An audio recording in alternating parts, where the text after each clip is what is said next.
You ever just lose what you were about to say? It'll work. We don't want to crook the dirt dog. You big dummy, your car's gonna slide right off the fence boards. You heard me. I don't even know what I'm doing now. What am I doing? Gaining horsepower. Whoop, where you go? There we are. It's not paw friendly. Let me sit and ponder this crack a little bit. Instant 25 horsepower. He just looks like a bag of wieners. Good morning, good morning, good morning. Got a lot of things to do in this video. First off, I think we're going to start off, whoop, where you go, there we are. We're going to start off by doing some race car stuff and an instant, and I'm going to show you how to make an instant 25 horsepower. Maybe. Not. So for your instant 25 horsepower gain, our first job of the day, we're going to paint the steering wheel. Now I know what you're thinking, how's that going to give me 25 horsepower? Okay, it's not, but that's what we're going with. We got to get this here all sanded down because it's all rusty. It just looks like a bag of wieners. We got to get the collar off the back. Looks like some 13 millimeter bolts. We're going to get those taken off. Then we'll get this thing sanded down.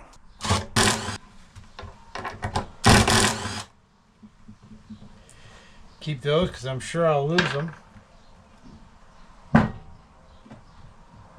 Keep that because I'm guaranteed I'll lose that.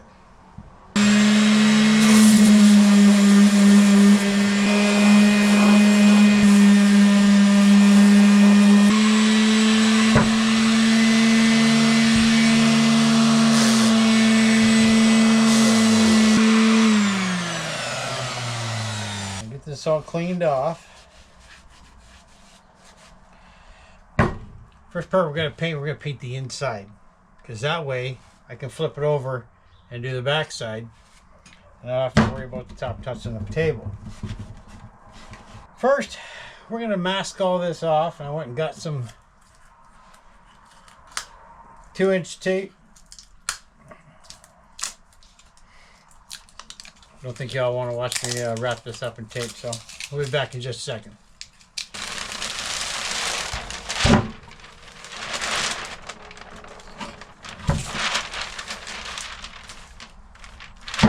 Alright y'all, let me grab you here. Alright, welcome back to the paint booth. Everything's all masked off. What we're going with, we got some, I don't know, it says duplicates original GM colors. We got some nice metallic blue. Why metallic blue when your car is black and white? I don't know, there might be a change coming in the future. We got this rusty steering wheel. I mean, you gotta look at that. Who wants to look at a rusted out steering wheel? So right now we're gonna put a coat of paint on it. Flip it over, put a coat on the back side, take a break, and we're going to do this right. We're not just going to slap this stuff on there and hope for the best. We want it to look good. I don't even know what I'm doing now. What am I doing? We're painting. Gaining horsepower. Be right back. Oh, I like that. Alright, time to add some color.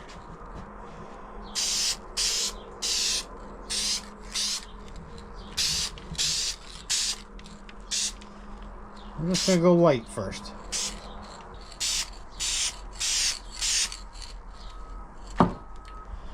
That's good for now, I think. I don't want to go too much. We don't want to run.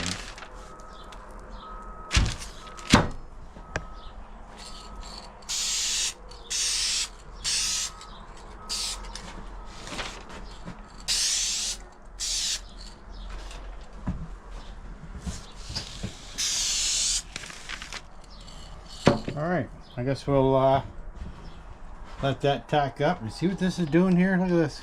I'm not sure why it does that. Is it because it's on chrome maybe? I don't know. We'll let it tack up. We'll hit it with another coat.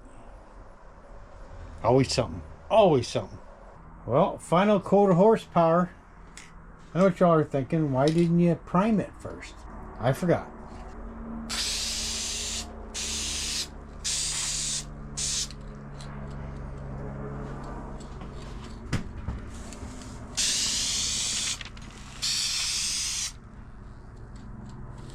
I think that's going to be it. Alright, there you have it. 25 extra horsepower. I think the back actually turned out better than the front. So go figure, the part you don't see is better, but we're gonna clean our collar up a little bit here. Clean the heads of our bolts up. You don't want to put dirty bolts back in there, so let's clean those up. We'll get her all back together.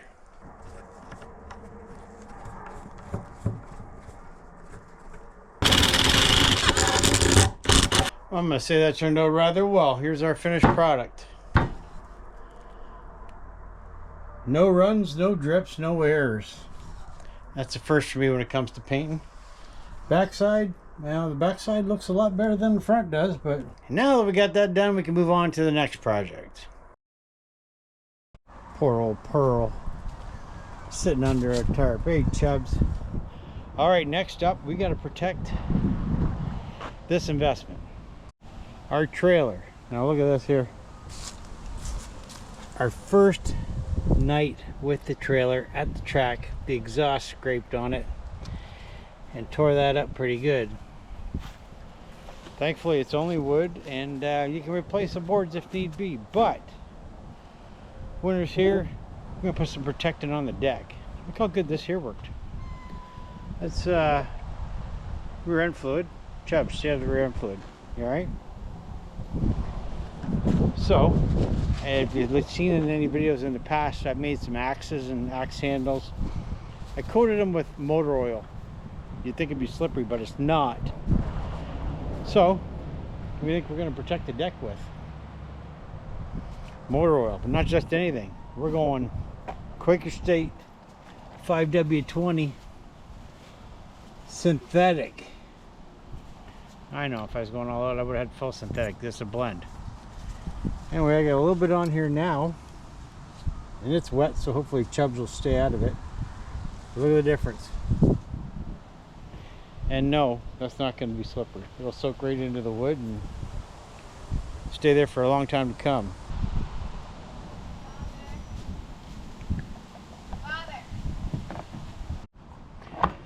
Just like rolling paint.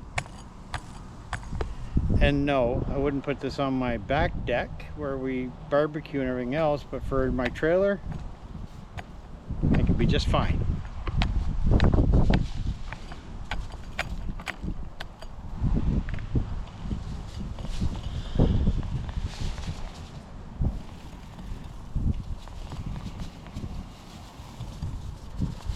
And I can either pay to have this recycled, the oil that is, or I'm going to recycle it myself.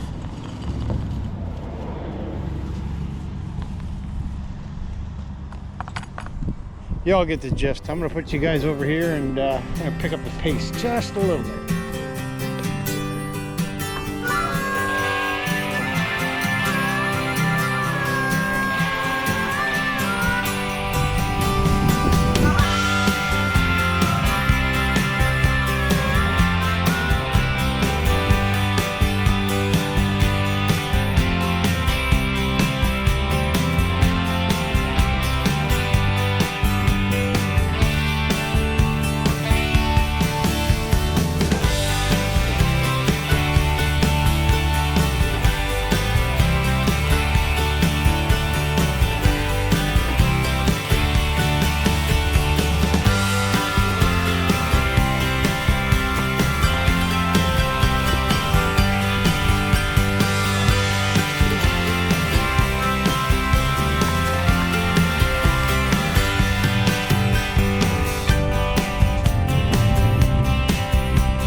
Took about 20-25 minutes. Cats found out real quick that it's not paw friendly. Just gonna clean up some of the edges here where I may have gotten some oil on the frame. Not a lot, just a little bit. And we're gonna call that done. I think it looks really good. Alright, now I know what you all are thinking. You big dummy, your car's gonna slide right off there. No, it's not. This stuff here will dry and soak into the wood and protect it better than any wood sealer you're gonna buy at the lumberyard. And I was gonna say this is free, but man, it's pretty much free. Now I'm gonna go out on a limb and think that maybe a lot of you guys are like us. You just can't go out every day and spend $6,000-7,000 on a piece of equipment and not protect it, not take care of it. Yeah, we gouged up the deck. That was an unforeseen issue. Where the deck meets the dovetail, I think we're going to put a piece of metal over that to kind of protect that edge. But so yeah, I guess if I was not to use tie straps to put the car on the trailer right now and take off, it's going to come off the trailer regardless whether there's oil on it or not. Having it tied down, get a little bit of weather on that oil because we're not going anywhere with the car for a bit. It's going to work out fine. And that's a pro tip. Not that I'm a pro by any means, but pro tip. Save yourself a couple dollars by using some recycled motor oil and save your equipment at the same time. I can still see it in the comments. You guys are all thinking, you big dummy. We'll see. We'll see. And if for some reason this does not work, and I know it's going to, I'll show you. Full transparency here. I'll show you. Why? Probably make good content if something goes wrong, but it's not going to. All right, guys, been about 4 days since I put the oil on the trailer. Now, I did not wipe it off immediately. What I did was rolled it on, let all the excess sit there for a few days. Did get one rain. I don't know if it probably didn't have any effect on it. However, yesterday, I went and took all the excess off. What do you want, buddy? What do you want? I know, I like it too. Took all the excess off with a towel, and this morning, nothing. I know, and it's not slippery to the touch.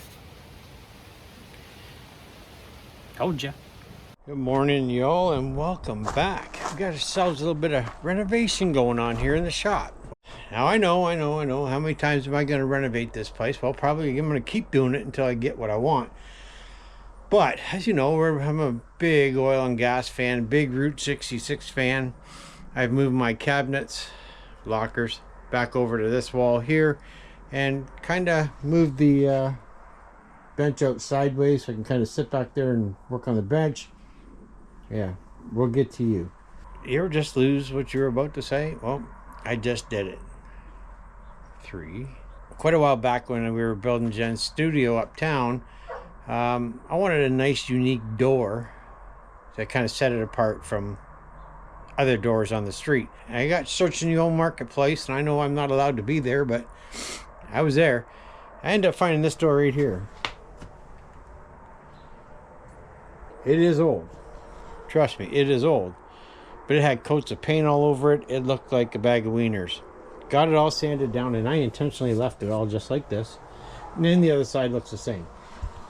Well, we no longer have that place uptown. We sold it, and I kept the door. Why? Well, I like that door. And I thought it would look good here. Now, on our shop right now, we've got this great big massive door. Not a window in the place. So, no windows, no nothing. I wanted to change the door, and I'm trying to go for that, either that old school garage look or the general store look. Either way, because as you guys may have seen back in some videos, I built that light there. Put it on a piece of 1-inch conduit coming down, and that is a vintage light, by the way, other than the conduit. And I left it bare so that it would rust, and it's doing just that. So anyway, that's where we are today. Racing season is done, and it's time to get this place where I can actually work with it. So yeah, I've already started to do some cutting, and then after I did that, I thought I want to bring you all along. So sit tight, we're going to cut some more wood and see if we can frame this door in and how it actually work.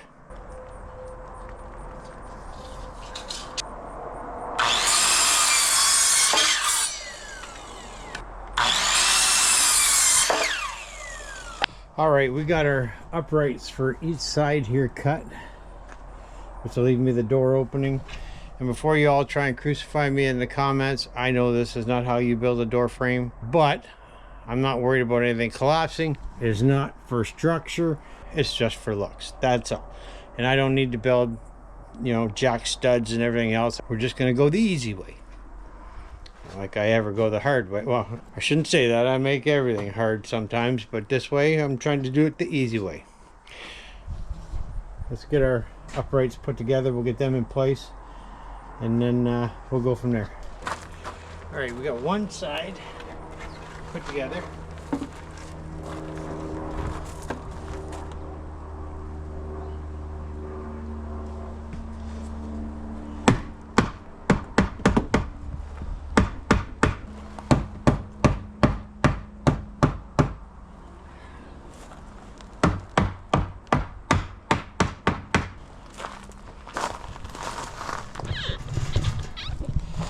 And again, I know this is not the proper way to frame a door.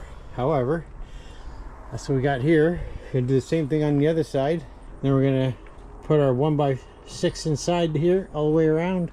Then we're gonna hang our door. And yes, I am gonna put a header across here. It'll work. Let me get the other one put together, and then we'll stand them up, see where we're at.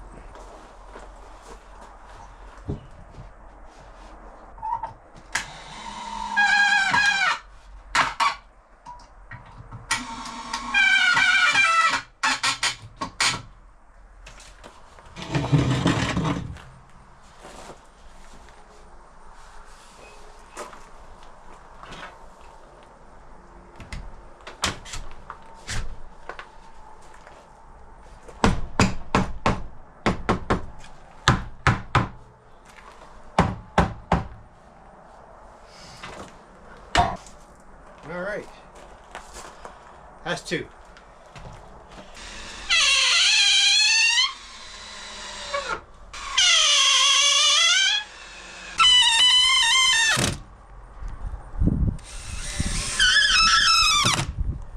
So this is just a small project. It's not overly difficult. I guess it can be if you don't use power tools or measuring tape or anything like that. Important thing to remember is make sure it is plumb and square. We are out just a little bit right there. Let's go over to this side here. Switch hands, folks. Hang on. Hold. Oh, you almost dropped you. This side is on the money. So we are what we call close enough. Now we're going to cut our top piece. I'm probably going to cut two so I can put a piece across the top and another one across here to frame our door in. I just run my arm in front of the camera lens, that way you have no idea what I'm talking about. Piece across the very top. Then we'll come down, a piece across there, and we're going to consider it framed. I'm running out of wood.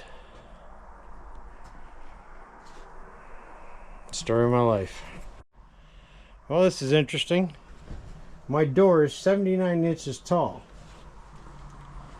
Thinking I had lots of room, but I don't. That is the 79-inch mark. We will not be building a 2x4 frame to go from this side to this side because there's just no room.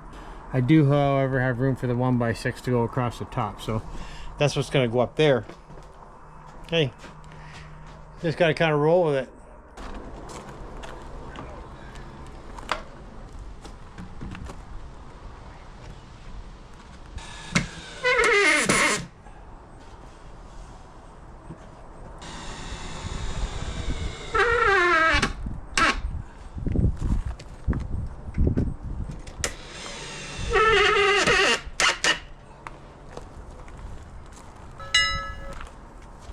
I mean, these 2.5-inch screws are overkill, let's face it, but it's what I got.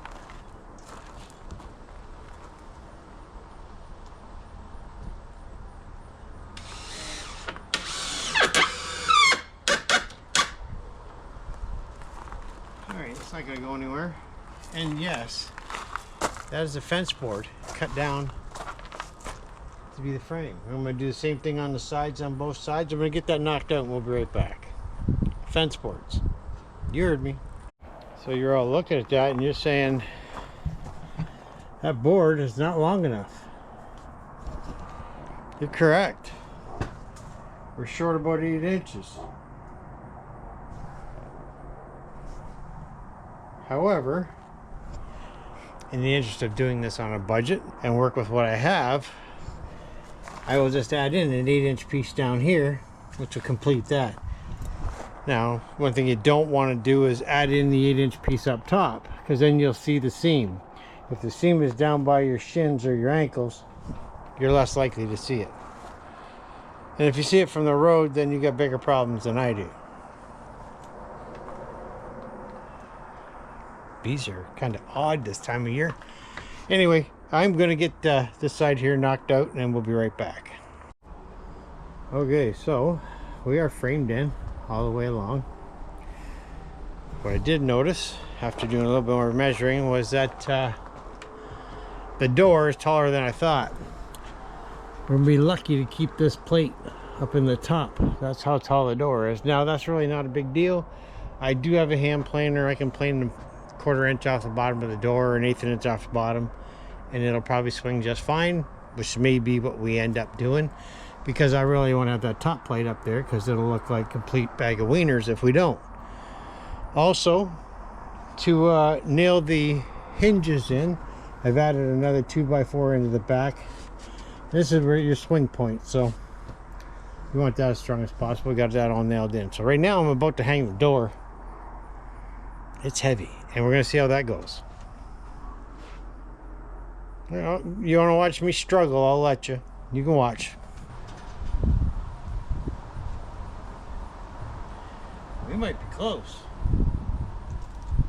Hot shot don't go nowhere. I gotta get to a drill and screws.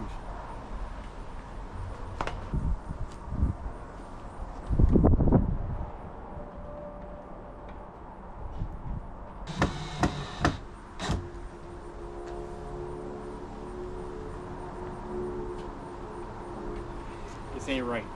This ain't even close. We're just gonna kind of see where we're at.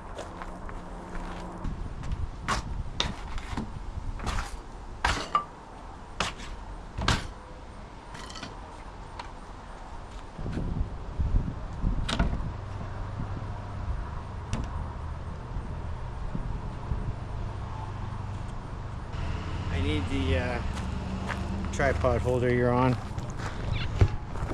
So the door will come to here. Oh, there's a stone there. That's what it was hitting. Straight to there, then starts to rub. Okay. Now I can pick it up off the floor, maybe, because we're not touching up here. So I got probably, it's a 1/4 inch. I probably got another 1/8 I can pick that up, which I might try and do. I'm gonna set you guys over here. I'll be right back. After some measuring again, remeasuring, our frame is square. Our door is not. So we got the same gap down the back side, all the way from the top down to the bottom. Over here, we are out a 1/2 inch from the top down to the bottom. What to do, what to do. And I know the door is square because if I open it, it stays. It doesn't want to open on its own. Like, it doesn't just start creeping backwards or creeping forwards. So, I don't know. The framing is good. Let me take out a couple of pieces here. We'll see if we can make something else work. We managed to solve this problem here by moving these hinges over just a little bit. However, in doing so, we got a new problem. Watch. We're hitting the floor. Hitting the floor. So what I think I'm going to do is, I've got room for an 1/8 inch up here. I'm going to move the top over an 1/8 inch. And, well, hopefully that'll solve our door swinging problem. Whew, hopefully I just got off the struggle bus. Well, it's hung. I got the problem with the floor fixed by moving the hinges over. Got a slight rub down the bottom. Not a big deal. We now clear the bottom over here. We still got a massive gap at the top here. I'm not sure why. But we are also rubbing at the top here. So I am going to take my hand plane. I'm going to run it across there, clean that up a little bit. I'd rather do that up there even while it's on the hinges, because I don't want to end up taking it off again and then fighting to get it back on. The main point of this was, like I said, get some more light in here. That big plywood door I had, yeah, it's more secure. There's no windows to break in. I had a nice big padlock on the door. Yeah, it was more secure. You can just break that glass and unlock whatever you need to unlock, and or kick the door in and see what's on the other side. If you wish to do so, you might want to be careful what's on the other side. Gonna leave that at that. Let me sit and ponder this crack a little bit.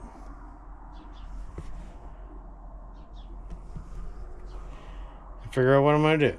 Well, here we have it. Again, not as secure as the old plywood door, but I think it's gonna look a whole lot better. I gotta run out and get some parts. Don't think you want to come with me. You got other things to do. I'll be back. Well, for me it'd be about an hour. For you, 10 seconds. Oh, hey. How many guys out there got one of these? See you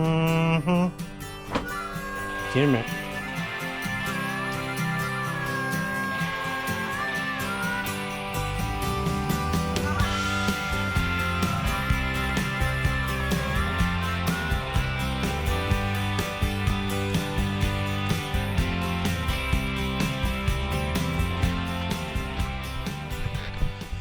Yeah, it's official now. Check that out. I gotta give a big shout out to RPM Designs, local company that makes these decals. I am by no means a professional installer of stickers and decals and whatnot, but folks, not one single air bubble to be had. And it ain't because of me, it's because of the quality of the decal. And they're not paying me to say this, but quality, RPM Designs, that's where that came from. Check them out. So what is our end goal with all this? Well, our end goal is to not only have all the oil and gas up, is to try and transform this back into a 50s, early 60s style shop. Now, yes, it is small. You have no idea how small it is. But it doesn't mean you can't do something with it. Like I've shown you all before, I got all my oil and gas stuff up there.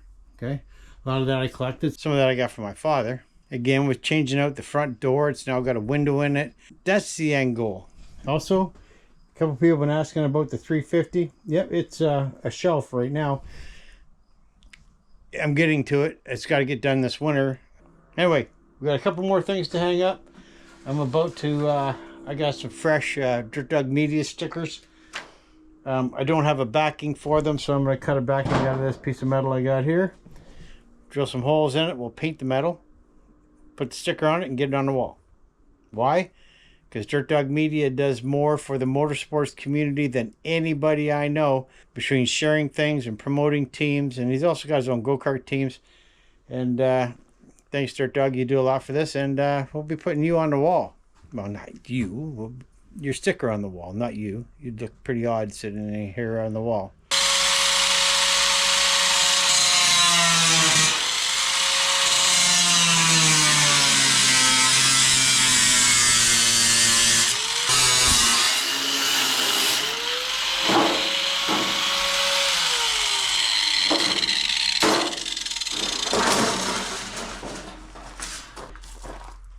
That's our piece cut out to hold our decal. And clean up the edges so we don't get cut.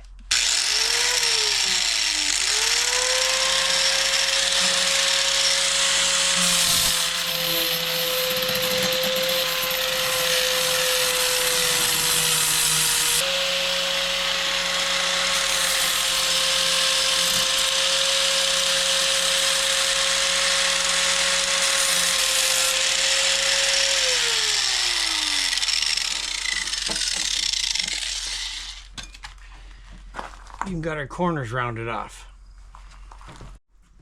Next up, we're going to drill our holes before we paint it. I don't think we need 4, but we're going to do it anyways. In case you're all wondering where that drill bit was going, there's already a hole drilled in here. Let's put that over the top. Look at me thinking. All right, we're gonna throw a coat of paint on this, let it dry up, and then we'll go from there.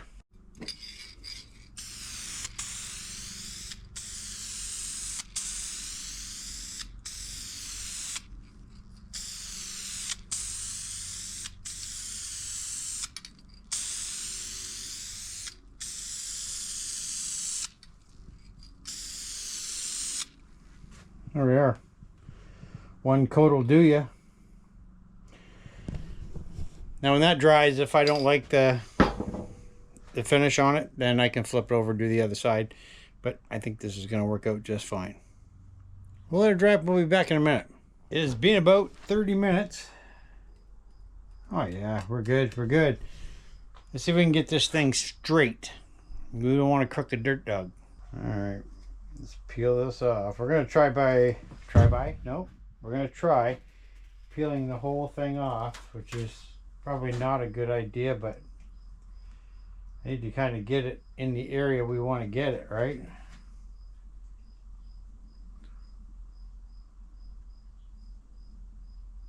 And straight as possible.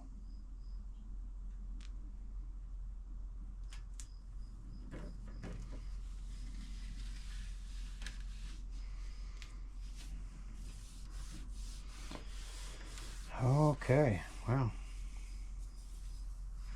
So once again, this is an RPM design decal sticker.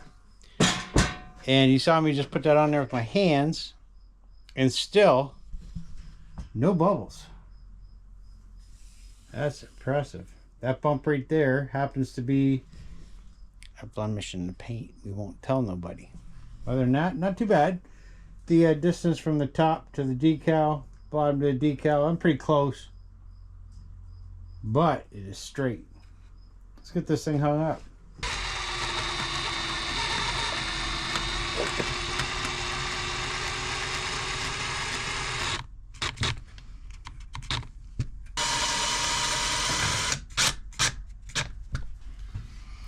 There we are.